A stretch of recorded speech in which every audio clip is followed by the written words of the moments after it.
Swayam Prabha. Digital India. Educated India.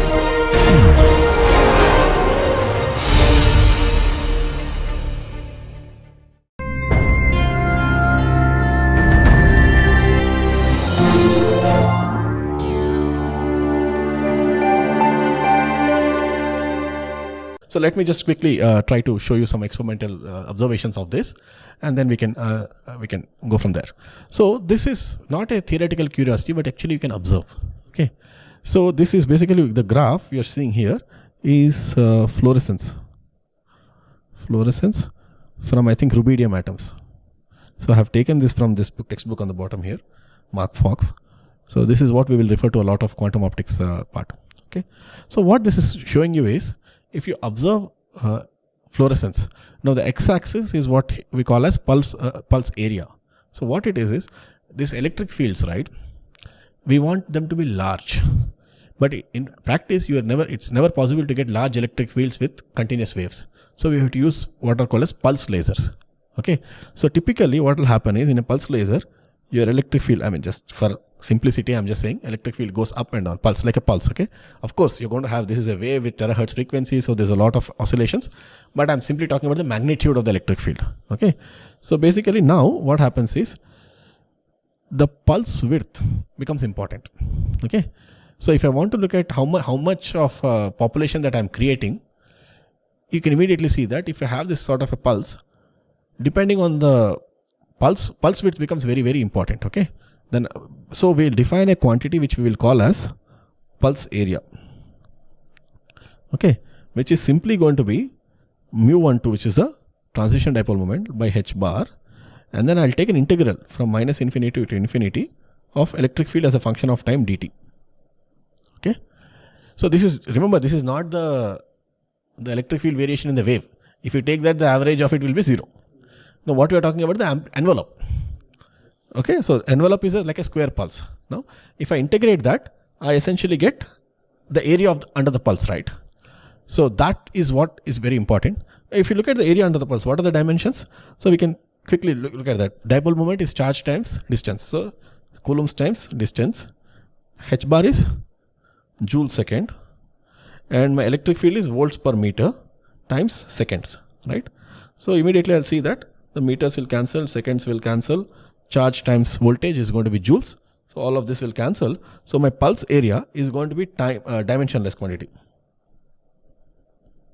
Okay, so now if you look at this, as you change the pulse width, okay, what you will see is, as this varies from 0 to pi and 2 pi, you'll see some very interesting cases. Okay, that is one of them. First one you'll see is, if you look at this, okay, if my pulse width is such that I'll call it a, what is the pulse area totally is pi. Okay, so we call this as a pi pulse. If you have a pi pulse, that means the width is tuned in such a way that the overall width, the area is basically pi. Okay, when you do that, initially your state had all of the initial system had all the atoms in the ground state. But if you apply a pi pulse, you have taken all the atoms into the excited state. Okay, so let's say in this case, atoms initially in, let's say, state 1, okay, are promoted to or excited to state 2. When you have lot, and that's it, the pulse has stopped, right? So all the atoms are now in excited state. They'll spontaneously emit by fluorescence. Okay, implies strong fluorescence due to spontaneous emission.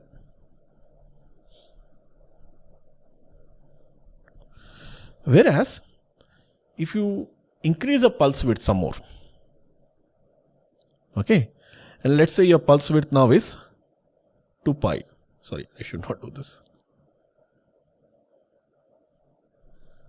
2 pi pulse. If I have this, now my atoms initially are in state 1, are in 1, they're excited to state 2 and then also came back to ground state again. Okay. So now initially it's to get excited to state 2 and then return to state 1 again. So now eventually you, at the end of the cycle, at the end of the pulse, what is the relative fraction of the atoms in the excited state? None, 0, right? So all the atoms, let's say we have managed to pump it up to excited state and they have also come back down. So you have one half cycle, right, of the oscillations. If you look at this picture here in the past, let's say the probability, right? If I look at C2 now, initially you started, let's say, let's say this is C2, right? Yeah, initially you started out with 0, you went up, you came down.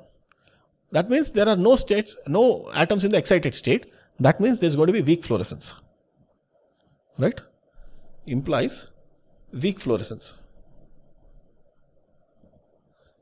I'll simply say FL. Okay. So that is why experimentally what you see is as you change the pulse width, initially you'll see this strong fluorescence coming down to small fluorescence. Again, as you further increase, it's going. Okay. And for this to happen, one of the most important features is that if you want to observe such a thing, your omega R, right, which is Rabi frequency, has to be large. Okay. It might seem, complicated, but I just want you to take home this part, that there is this Rabi frequency, which is dipole moment times the electric field by h bar, and that should be much, much larger than the whatever decay factors, gamma, decay rate. Okay. So it turns out that this decay rate is basically, it's quite small. If you have gases, this is up to 10 power 7 to 10 power 8 per second. So this is the rate, typical rate for gases. But you have a solid, this is quite large, 10 power 12 per second. So very large decay rates. So if you have a solid, like for example, gallium arsenide, and if you show me Rabi oscillations from gallium arsenide, I mean, I would say it's impossible. Okay. But let's say if you have rubidium gas or something, or sodium gas and things like that, you can try to look at fluorescence from that and we'll see. All right. So I apply a pulse. I'll stop there. Let's say I won't do anything else. Then initially my population is all in the excited state. If I continue applying the pulse, because of the coherent interactions, eventually all of them will come down. My pulse width is not the same. When I have this, excited or the ground states, the pulse width is not the same. You apply two different pulse widths, generally apply more population should be in the excited state. Okay. From pi pulse, if I go to 2 pi, I should think that, okay, no, if the initial state was 100, I said 200 atoms should be then excited. No. Because of the coherent interaction, it actually comes down. Right? Think about it from the diffraction also. Let's say single slit diffraction. You're shining light, you diffract. Rather interference. Okay, two beams. Okay. You'll say that as it goes, you should also see interference. You should see bright light everywhere. No, but because of constructive additions and destructions, you have dark and bright spots, bright fringes appearing in interference. Similar thing, you can say this is interference phenomena in the population densities. There it was space. An interference pattern is in space, you are wearing bright and dark, constructive and destructive interference. Here in time it is happening because the populations are changing. So this is the coherent part. Whenever you see the word coherent, it essentially means that you have this, the phase factor is constant, the phase difference are constant. So in a double slit experiment, we try to fix that by taking the same source, plane wave front, and then two different points.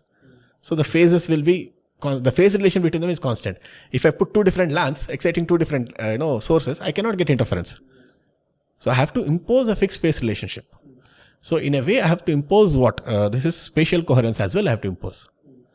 Then I can create this. Okay, in the interference. Here it is, I should not have any temporal, decoherence. Any decay factor or decay rate will actually kill this one. Okay. So these experiments are challenging actually. I mean, this was done back in the 70s and 80s, I think. But they are quite interesting experiments where, people have gone down to the fundamental behaviors of the systems. This is an amazing thing. Okay. So before I close, I'll just tell you, I'll just show you one more case. So now what we saw was you have these populations which are oscillating in time. So immediately I can use my basic Fourier transform theory. I understand that if I modulate a signal, I get sidebands. Okay. So something was like this was predicted. So a guy by name Molo, I don't know his first name. So what he predicted was, in addition to the initial line, you should also have some sidebands. So this, okay, I should use red. These sidebands due to Rabi oscillations. Okay. So, and then the similar, basically you can think of this as, you're looking at it in frequency.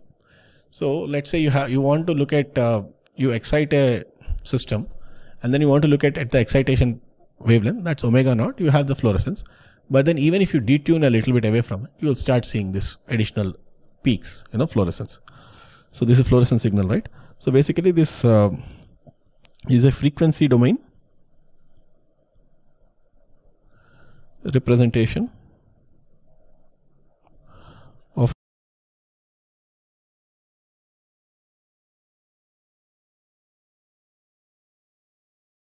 Rabi oscillations.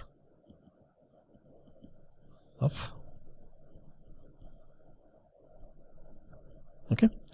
And the way, this has been interpreted is, let's say if you took a simple atom, right? We have talked about two-level systems.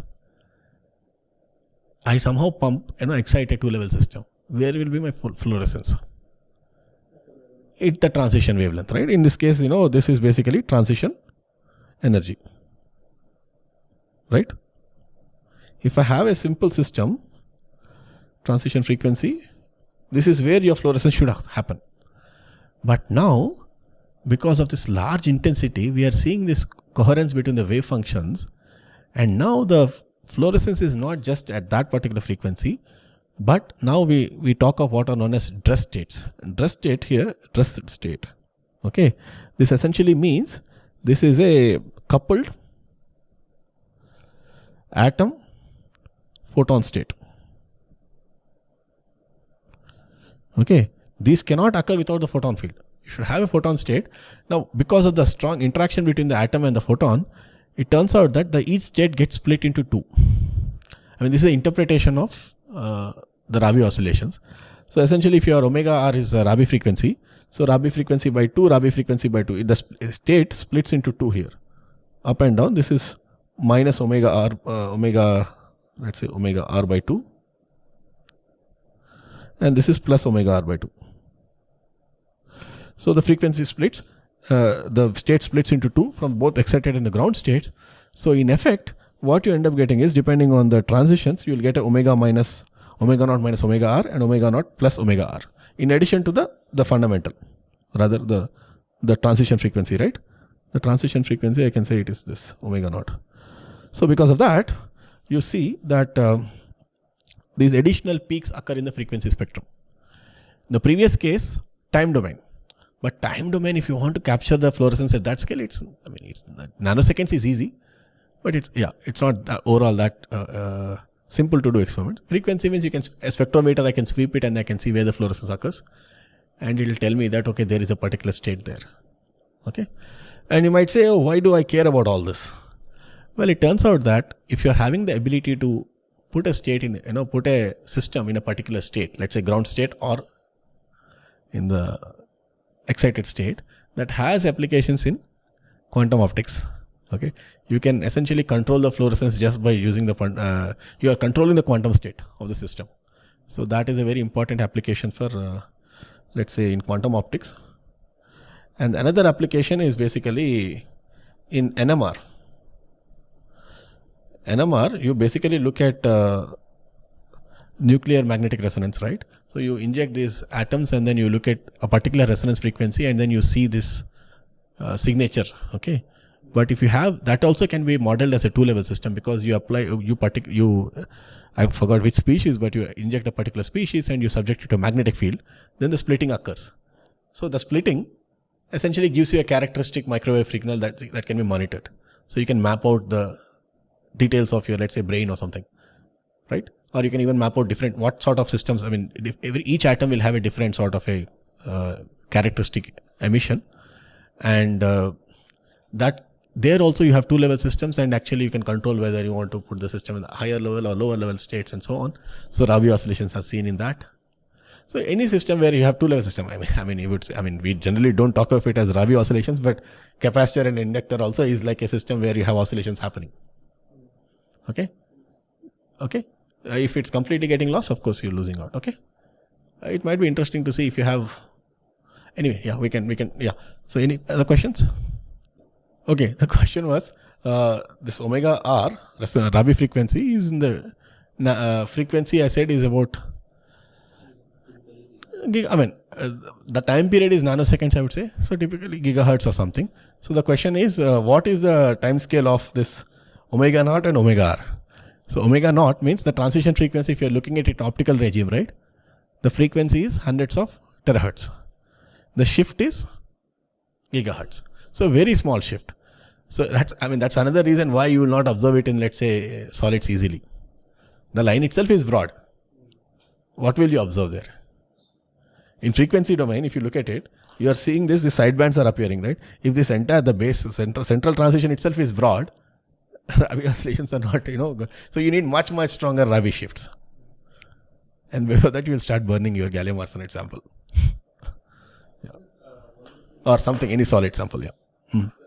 Okay. So the damping rate is what matters. In solids, one of the reasons why the damping is very fast, we say 10 part 12 per second, right? That is because of collisions. Right, because of all this. So typically, even in atoms, you're going to have collisions. That causes damping. So typically, a lot of these measurements are done at low temperatures, so that you reduce the damping, so that your omega r is much greater than the damping. So ideally, yeah, these measurements I think are done at low temperatures. All right. So yeah. All right. Okay. All right. So yeah, that was an introduction to how an atom can interact. So the main take-home message I would say is that previously we thought of this 2-level system, and then the population density is simply a function and some constant exponential decay function or something, right? It's not exactly that. That is okay when you are, in the bulk case, or you have a statistical mixture of different atoms. But if you have a very carefully excited states, where the states have a fixed phase relation between the let's say lower and the upper state, then you have oscillations in the population that can actually result in experimentally observable effects. So a lot of recent literature, if you look at it, you will see these terms, Rabi oscillations. We have seen this. So it's very important, very interesting effect that's been around for some time. And I think increasingly nanophotonics people are interested. We'll also look at some of these things in plasmonic systems in the next lecture. Anyway, so yeah, with that, I would like to stop here, and then we'll continue in the next class. All right. So, any other questions? No? Thank you so much.